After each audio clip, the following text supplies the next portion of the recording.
Welcome to Alter Your Algorithm, a podcast where we talk about what we focus on and how we can make sure it's Jesus. I'm Jackson. I'm Tyler. How's it going, Tyler? It is going really good, Jackson. It's nice and rainy here today, and I know you said you took a few naps today. You're getting rested up from one of your big events. You want to tell us a little bit about how that went? It was amazing. We just got back from Impact, which is at the campus of Lipscomb University. We took around 25 kids. Some of them actually were from Southside, got to come with us, and it was just an amazing week. The theme was called Grim. Okay. And we kind of evaluated, like, your story may not go perfect. As a matter of fact, it probably won't go perfect. And so there was this skit that we participated in, and it was a look at some of like the really popular fairy tales and how they went wrong, but how through them going wrong, we're able to see resolution. And specifically in our walk with faith, our walk with God, our faith can be a huge factor in us not giving up or trying to control our own destiny. And then the other thing was everybody who you let into your life is influencing your story. So who are you letting help write your story? And then also there's a reminder that, yeah, we've got a story, but we're not the main character. That's awesome. It was just a great week. It was exhausting. It may be the most exhausting week that we have, but it's great. The kids loved it, and I'm excited about next year already. So That's good. I know you're busy because I would send you a message, and then like 2 or 3 days later, I'm pretty sure you texted me like 2 a.m. one time. I was like, I did not get that till like at least 7:30 or 8 the next day. Yeah, it's a different beast. It's a different beast. It's a neat event. If you ever get to come down, and Cohen ever comes, he'll get to see just how much work goes into it. One of the coolest things about it is that there are so many youth ministers that I get to work with and collaborate with. Yeah, that's good. It's just neat. It reminds me a little bit of last year with church camp, getting to work with Daniel McCarley. Yeah, and it's just neat when you have so many creative people working on a common goal. It can become very, very special. It can be silly, but it can also be spiritually impactful, and that's what we go for. That's why it's called Impact. Yeah, that's good. Well, last week, if you guys didn't get a chance to listen, go back and listen to Hope. We had a little delay in getting that out. It wasn't our normal time, but Hope did an awesome job. And I was telling Jackson before we got on, one thing that stuck with me, just a simple, profound thought that he had was, we can't do everything, but we can do something. And I thought that was pretty neat that he said that, and it's as simple as that. We can do something. And he very servant led and driven, and we appreciate having him on. So this week it's just you and I, Jackson. You want to tell us a little bit about what we're working on? Yeah, we're working in a series right now called I Am, and we're going to be looking at a specific story or character from the Bible and kind of evaluating what they went through, why they went through it, and how God shows up in that, how it continues to point to Jesus. And so today, the title of the episode is I'm the Prodigal Son. And when we look at the prodigal son, I think there are 3 characters in this story that we could probably spend a whole podcast talking about. We could talk about the prodigal son, which is what we're going to be talking about mostly today. We could talk about the father, and then we can talk about the brother of the prodigal son. And I was telling you before, this is my favorite parable that Jesus preached. It comes in Luke chapter 15, and there are 2 other stories in it: the lost sheep, the lost coin, and then the prodigal son or the lost son. But as we evaluate the prodigal son, we acknowledge that at least to some degree, everybody wants freedom. And not to some degree. We want to make our own decisions. We want to chase our own dreams. We want to live life our own way. And so it's not, the problem isn't wanting freedom. The problem is how we can confuse freedom and independence, and how that can sort of mess us up. When we look at the prodigal son, we see this guy who is rebellious. He wants his freedom / independence. Maybe he's not 100% sure what he wants, but we see how it turns out for him whenever he goes out on his own. And to a degree, we have all been there. We've all tried to do something on our own. We've all spiritually isolated ourselves, and that can be very, very detrimental. So today we're going to ask the question, what if we're chasing something that only the Father can give us? What if the thing you're chasing can't give you only what the Father can? So I'm excited to talk about the prodigal son. Yeah, and I think this series is really about challenging us, obviously myself and you and others, to think in a way that you are currently these people.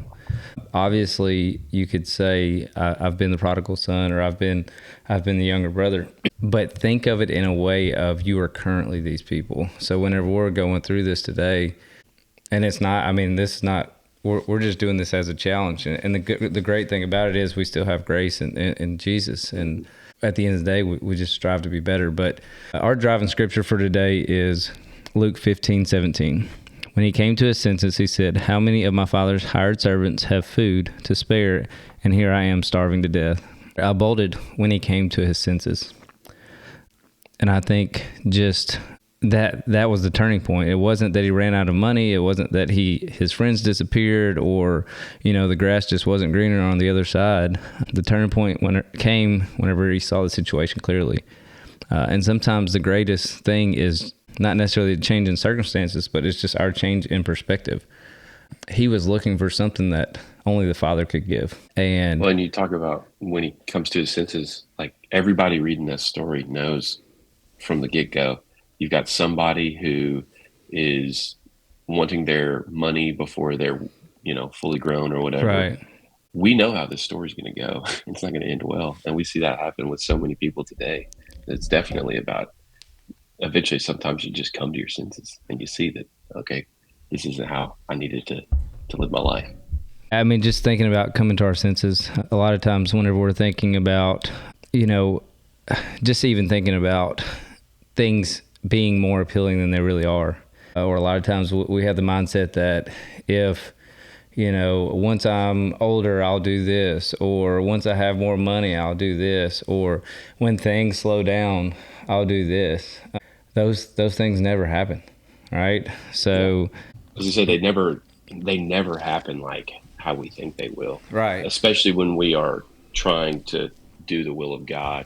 Yeah. What we plan and what we think is the right decision, ultimately God's going to do something greater than we can ever imagine. And I find the story of the prodigal son amazing because we see his grace. We see the grace of God just everywhere. Yeah. So to back up a little bit, the prodigal son didn't leave his father because he hated his father. Right. There's this young guy. He decides, I want my inheritance, Dad, even though you haven't even died yet. I want you to go ahead and give me what's mine. And so the father gives it to him. He left because he believed, the prodigal son left the father because he believed there was something better for him waiting somewhere else. Well, I mean, sorry, I didn't mean to cut you off. No, you go ahead. Well, I mean, it's just like everybody wants to be at the top of the mountain, and they don't want to take the steps to get there.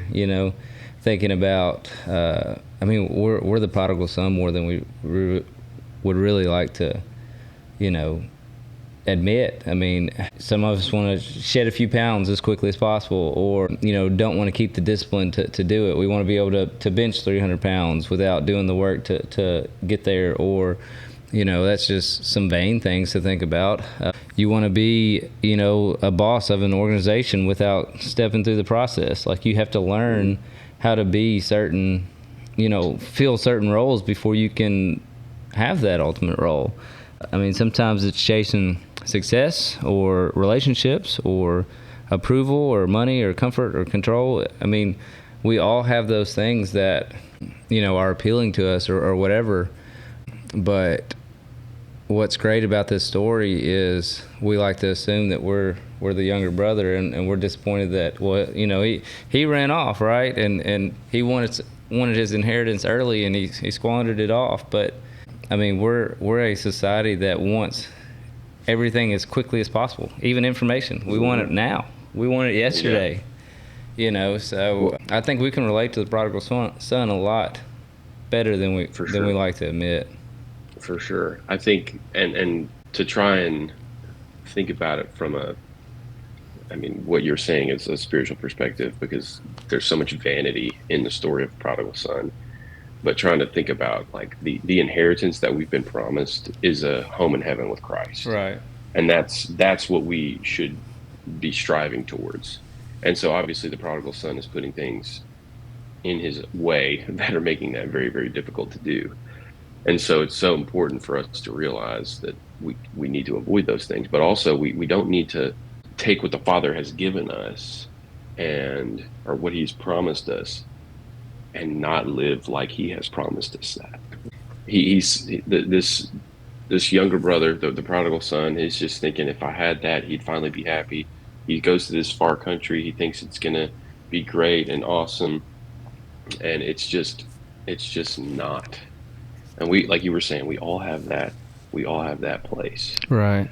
So I guess a question for you, Tyler, is why do you think that the younger son wanted his inheritance early? Or maybe a better question would be, why do you think we as people want so quickly? I mean, I think greed has to be a part of it, just at a surface level. I think we are wired to want more of things that we don't necessarily need.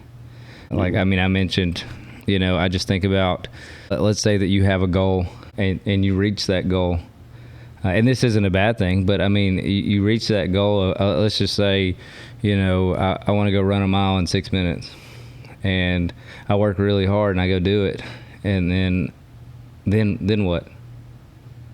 So it's completed. Then it's not going to be good enough. I'm going to want to do it in 5:45 or whatever it is, or that it's can never get enough. It's never going to fulfill you. You're always going to want more. You can't just eat one piece of popcorn. Just go to the movies and eat one piece of popcorn. It's not incredible self-control. Yeah, it's not going to happen, right? So I think he's young, ambitious, wants to know what's out there, and I think he's a lot like everyone in the world.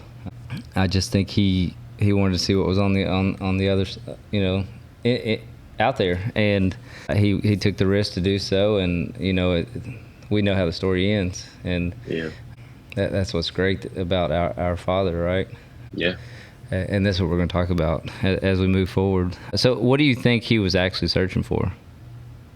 I think he was searching for what he thought would make him feel content. Now, he was looking in the wrong spot. He was looking in all the wrong places. Again, I look at society and I look at how people are spending their time, and I see this happening regularly, and it's sad. But eventually, I think even today, people realize that what they think they need, what they're actually searching for, is a space to be content. And I think people realize that it's only through Christ that they can get that contentment. So he was looking for contentedness or contentment. Yeah. Is that the right word? Yeah, contentment. He was looking for that. He was just looking in the wrong spot. Right. What do you think are like our modern day far countries, these places where we go to find this contentment? I think a lot of people get wrapped up in success. I was asked recently about having a successful first year as a principal, and I was like, well, what is success? What does that mean? Like, what I'm saying? Like, it's subjective, right? What's successful to you might not be to me, but I do think that a lot of people want to feel important. They want to be liked. I think society and social media does that, right? I mean, you're rewarded by how many times people view or like or subscribe or follow and all that, and it's that I get my tonins mixed up, but what is that? Is that a serotonin? Not serotonin. It's definitely not melatonin. Endorphin. Yeah, and it's an endorphin hit, right? And but then what, right? You can never get enough of it, and what does it all mean, right? Yeah. Well, and the things that even the prodigal son, he goes and squanders all his money. He goes and again, I see it. The question was like modern day far countries, like what he was going through is also a modern day far country, right? Where people go and they're in chase of success, or they're in chase of the approval of others. They're looking for that endorphin hit. And maybe it's drugs, maybe it's social media, maybe it's, there's just all kinds of sinful activities that people can participate in which they legit just squander their money. I see like 38 commercials a day for all of these like gambling apps and stuff. Right.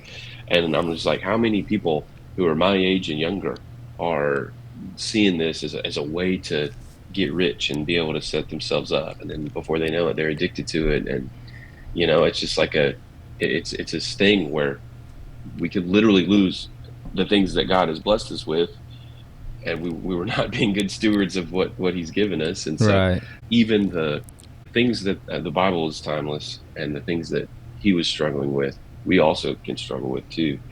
And I think sometimes they've just been reskinned.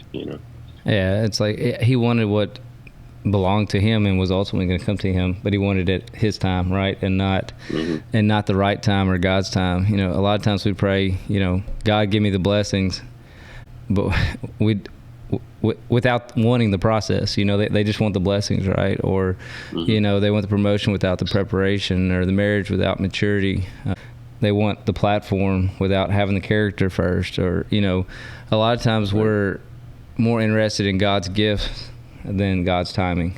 Absolutely. And that's where, it's like, I don't know, planting the seed sometimes before we plow the ground, and making sure that there's some prep work that goes into that. And he wasn't ready. He wasn't mature enough to have what was coming his way. And that's what's so good about God's timing and God's will. My life would be completely different if my will had been done. And I'm so thankful for God's will and God's blessing and God's timing, because my timing, I would be in a completely different place. I don't know about you. Right. Well, for sure. It would be without God, and I think this leads us into the next question pretty good, but without God, we would be exactly where the prodigal son is. I think everybody would be. And it's where we would be is where we think individually we would be better off, or we would be best off. So us saying that, okay, with God, we are better off.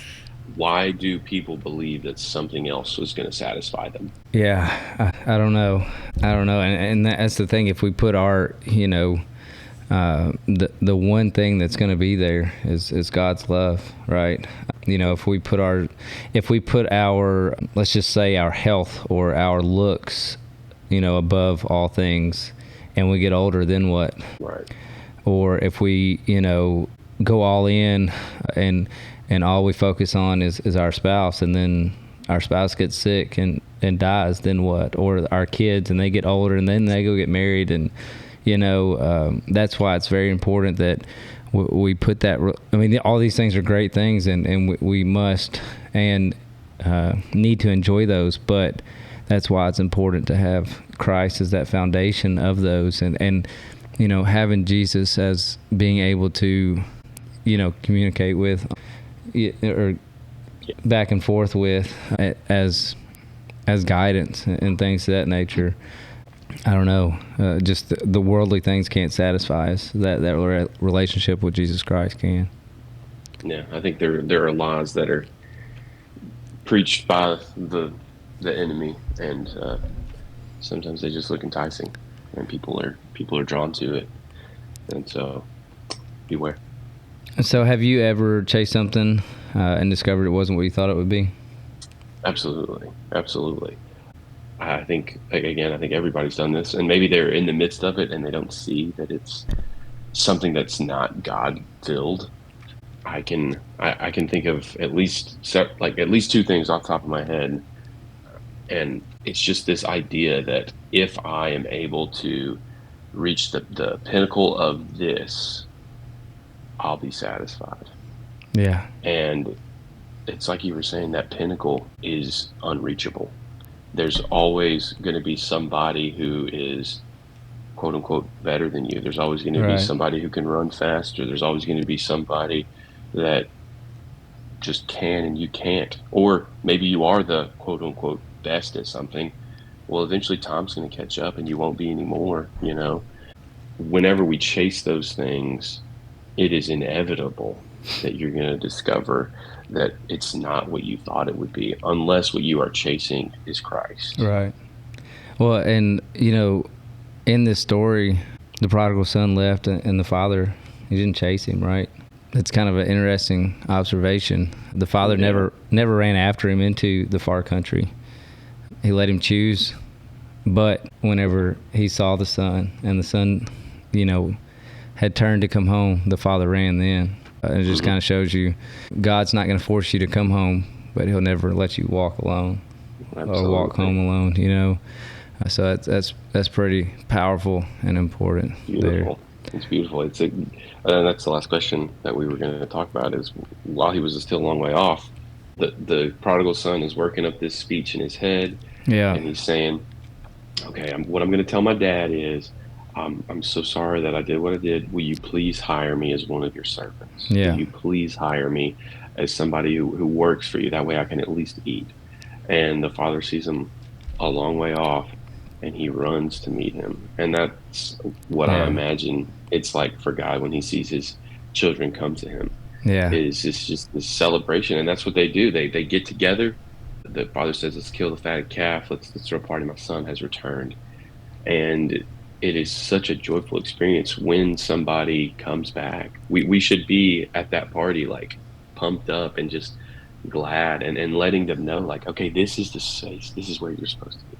Right. This is where you can find that contentment. Let's put you in a space in this community where you do feel loved, where you get to experience what God has promised, like heaven on earth kind of moment where we're able to just show what it means to be a follower of Christ. Right. That's what, if we aren't in that season of prodigal, if we're not lost, but we're at home waiting for people to come back, like that's what we should be doing, is celebrating. Yeah, the son rehearsed guilt and the father prepared grace. You know, how many times are we rehearsing things that God has already forgiven, right? We beat ourselves up, about we're going to make wrong choices and we're going to be the prodigal son and we're going to chase, the wind, so to speak. But God, thank God for grace, right? Absolutely. Absolutely. Well, as we transition here into our alter your algorithm connection, our first point here is freedom without direction leads to bondage. The son thought freedom meant doing whatever he wanted. He could go and spend all the money, there wouldn't be consequences, and he would be fine. But instead of being fine, he became enslaved. So his freedom that he had without wisdom became recklessness, and his independence without purpose became isolation, and running from the boundaries that are meant to protect you, the boundaries that are put up by God to keep us in his flock often create new chains when we run from those. So the son leaves home, he's looking for freedom, he ends up stuck in a pig pen, feeding the pigs and wanting to eat what they're eating because he's so hungry. Yeah. That's a crazy turnaround. Sometimes the things we think are going to free us are the things that end up enslaving us. Yeah, and that's we become slaves to things that we're not supposed to become slaves to, Second point here is the far country always overpromises. Sin advertises satisfaction. It rarely mentions the consequences. We think about, the good things that, may come, or the joy or the quick pleasure or whatever it is that we seek, but we don't think about the consequences. That's the problem with sin. It promises happiness. It promises fulfillment. It promises freedom. The far country always looks better from a distance. And I think about, whenever he wasn't necessarily running away from the Father. We're not necessarily running away from God. We're just slowly replacing him. And that's what's tricky with it, replacing him with busyness or comfort, kid schedule, success, phones, entertainment, whatever it is. It's kind of idolatry at a minute scale. We don't like to think of it as that, but whenever we're putting things before the Father, then they become idols. and it's a quick, slow. I know that's kind of oxymoron. Like before you realize it, you've stepped away. It's one step at a time. It's not, going in a completely different direction. It's just one step at a time. But before you know it, you're in the far country, if that makes sense. Yeah. Well, think about the first sin where Satan tricked Eve into eating the fruit. That's exactly what was going on. This fruit seemed good right now. This fruit seemed like what needed to be consumed. And then as soon as it was consumed, it was evident. Like as soon as it was consumed, right, it was evident that was the wrong decision. This thing now, there's now a barrier between us and God. It can happen just like that. It stinks. But the good news is that grace runs faster than shame.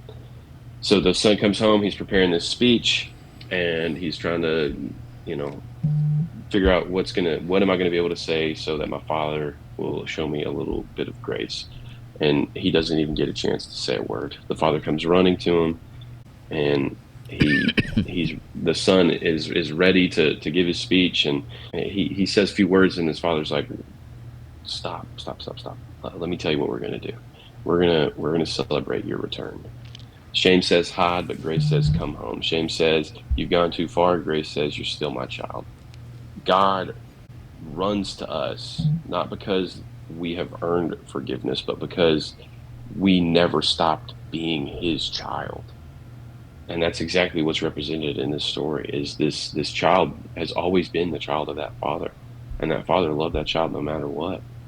And that same love that God had for his children in the Old Testament for Israel, we look at them and we see how many times they messed up, yet God still loved them so much that he sent Jesus. And that's the Jesus that we serve. It's pretty awesome. It's pretty awesome. Yeah. All right, so as always, we want to leave you with a battle plan for the week, your months, whatever it is, daily. First point we have here is, we've talked about this a lot, but identify what your far country is. Every one of us has a far country. The only difference is they have different zip codes. For one person, it might be a bar, an office. It might be a golf course, social media. It might be just the pursuit of approval, like we talked about. Far country isn't always defined by geography. But ask yourself, where am I looking for fulfillment outside of God?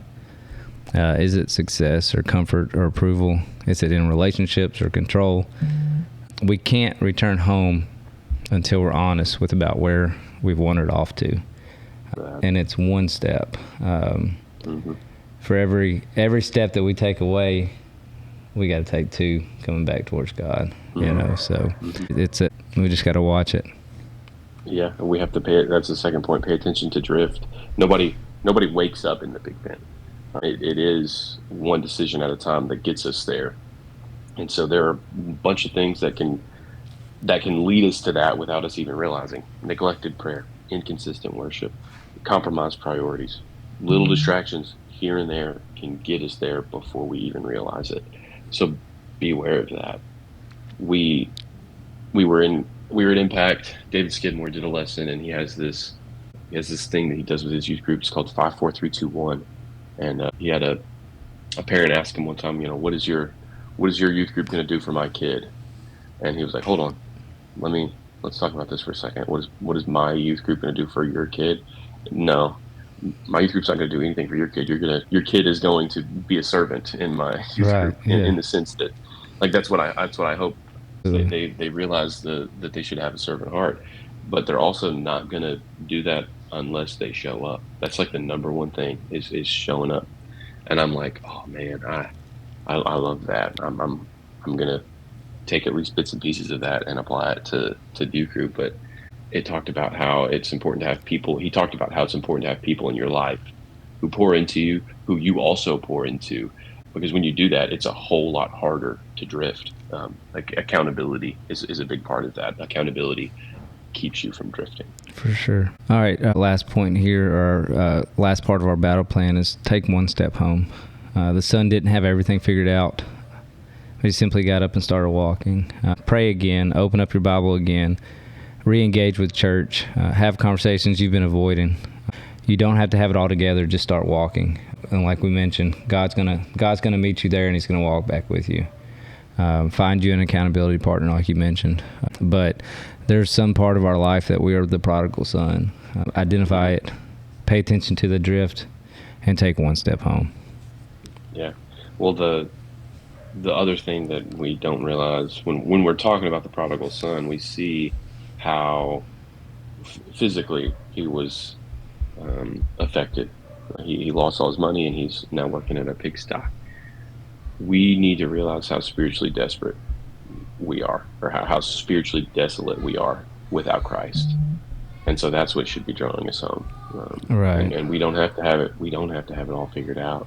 We can't have it all figured out. We just need to realize that, hey, Christ is loving on us, and so let's take advantage of it. Let's let Him forgive us. Don't resist it. Right.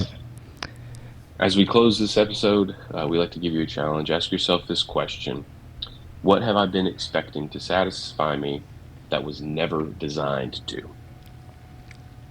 Whatever it is, there's many things that we've mentioned. Maybe it's your job. Maybe it's an addiction that you have. Maybe it's just something that's distracting you or taking your time away from God. Whatever it is, take one intentional step towards the Father. And what does that mean, to take one intentional step towards the Father? Who are the people in your life that are going to encourage you? When's the last time you said a prayer? When was the last time you walked through the doors of a church to seek Christ? When was the last time you just observed nature and saw the beauty in it and acknowledged that God is your creator? The more we think about God as our Savior, the more we think about God as the person in our life who saves us, the more we are going to realize that only in Him can we have satisfaction. All right, I think we have a tornado warning, so yeah, it's pouring right now. We're about to get up under the stairs. So do you want to finish us with a prayer, and we'll get out of here? Yeah. God, thank you for today. Thank you for this time. I just pray for safety, your wisdom, and everything that we have in you. So continue to watch over us. We thank you for your Son. It's in His name we pray. Amen.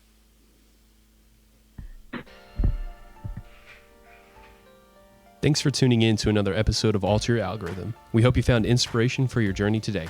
If you have questions, thoughts, or want to connect, reach out to us at alterpod@gmail.com, or you can search for us on Facebook at Alter Your Algorithm. Remember, alter is spelled ALTAR. Until next time, stay focused, stay faithful, and keep altering your algorithm.